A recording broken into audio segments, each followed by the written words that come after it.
Oke kan, bahwa sejumlah nama-nama penyuluh ini yang sudah direkon itu nanti akan pindah ya dari pegawai pemerintah daerah ke pegawai Kementan.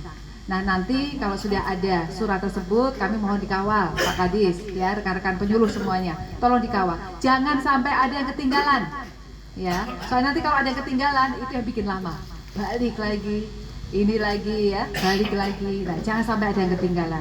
Nah, sekarang siapa yang pindah? Ya, siapa yang akan pindah? Yang akan pindah jelas karena itu impres penyuluh, yaitu penyuluh pertanian. Tapi yang seperti apa? Penyuluh pertanian ASN, baik itu PNS maupun P3K yang TPP-nya itu lebih rendah daripada tunjangan kinerja.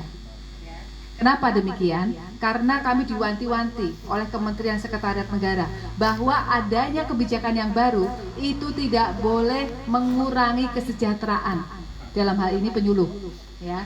Sehingga kalau TPP-nya lebih tinggi daripada tukinnya Kementan saat ini tidak pindah. Tapi karena Pak Kadis, penyuluh ini akan menjadi jabatan tertutup di Kementerian Pertanian ya, sehingga ketika ada rekan-rekan yang tidak pindah maka dia tidak menjadi penyuluh lagi, dia akan menjadi atau mengisi fungsional lain, dan masih banyak atau masih ada beberapa fungsional yang ada di Kementerian Pertanian seperti POPT, seperti pengamat benih, seperti pengamat pasar ya, seperti itu. Nah itu ada fungsionalnya.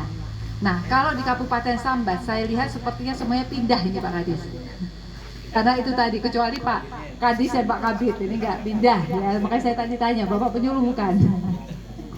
Jadi semuanya pindah rekan-rekan penyuluh ini ya. Nah yang pindah itu tadi jadi nggak boleh mengurangi kesejahteraannya, tapi kemudian harus meningkatkan kesejahteraannya diukur dari tunjangan kinerjanya. Kalau gaji kan semuanya sama ya, tapi kemudian tunjangan kinerja ini berbeda-beda.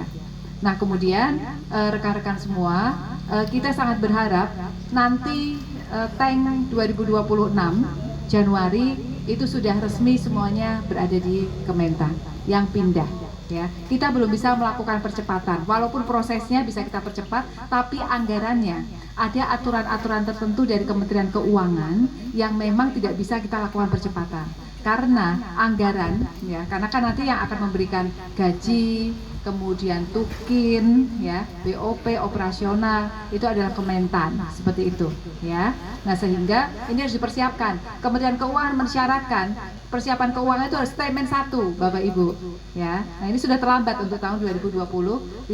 Yang bisa kita lakukan, bisa kita alokasikan adalah untuk tahun 2026 nanti. Kemudian untuk kelembagaannya, jadi kita saat ini berhubungan dengan dengan dua kementerian, satu Menpan RB, satu BKN. Menpan RB yang akan memberikan istilahnya formasi akan memberikan formasi penyuluh. Jadi saat ini kita minta formasi 34.000 penyuluh yang akan pindah. Total penyuluh yang ada 37.000, tapi karena ada yang pensiun, ada yang tidak pindah, ada yang lain-lain, sehingga yang akan pindah ini 34.000 sekian. Nah, kita mintakan formasi dari Menpan RB ya, untuk kemudian ini diampu oleh Kementerian Pertanian. Sekaligus ya, saat ini sedang proses Bapak Ibu semuanya, rekan-rekan penyuluh ya, ada dua hal yang kita dorong. Pertama tadi penyuluh sebagai jabatan tertutup, yang kedua penyuluh P3K ini boleh pendidikannya SLTA gitu. Masih ada di sini SLTA. P3K masih ada SLTA. D3 ya, karena kalau di Permenpan RB-nya itu kan minimal P3K itu adalah D3.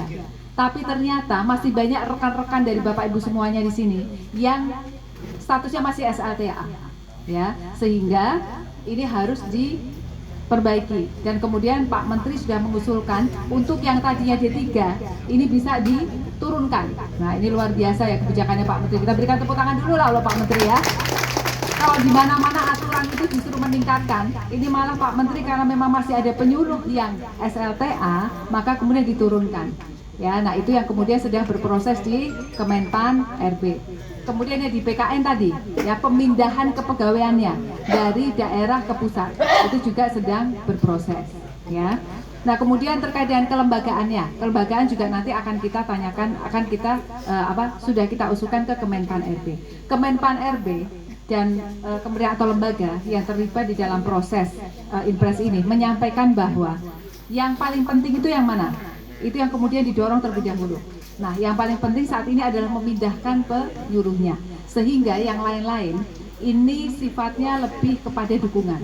Ya, artinya Menpan RB juga tidak mau, misalnya harus sudah terbentuk UPT misalnya, karena pembentukan UPT, ada kepala UPT dan lain-lain itu ada biayanya. Ya, dan biayanya mahal. Sementara saat ini kita harus efisiensi, ya, sehingga rekan-rekan semuanya UPT, maksudnya kelembagaan penyuluh itu nanti tetap berkantor di BPP, ya. Ini sudah ada kan? Sudah diketahui ya rekan-rekan semuanya ya. Begitu ya Pak Kadis ya. Sudah. Nah, kita berikan tepuk tangan dulu lah Pak Kadis, semua tepuk tangan. Karena ini harus disupport sama Pak Kadis, ya. Kenapa? Karena BPP ini adalah milik pemerintah daerah, ya, miliknya Pak Kadis dan Pak Bupati, seperti itu. Tapi di dalam Inpres tersebut ada satu klausul yang menyampaikan bahwa apa coba? Kalau ada yang sudah baca, apa? BPP tidak boleh dialihfungsikan. Ya, ini teman-teman belum baca ini Pak. Kalau baru aja ini ya.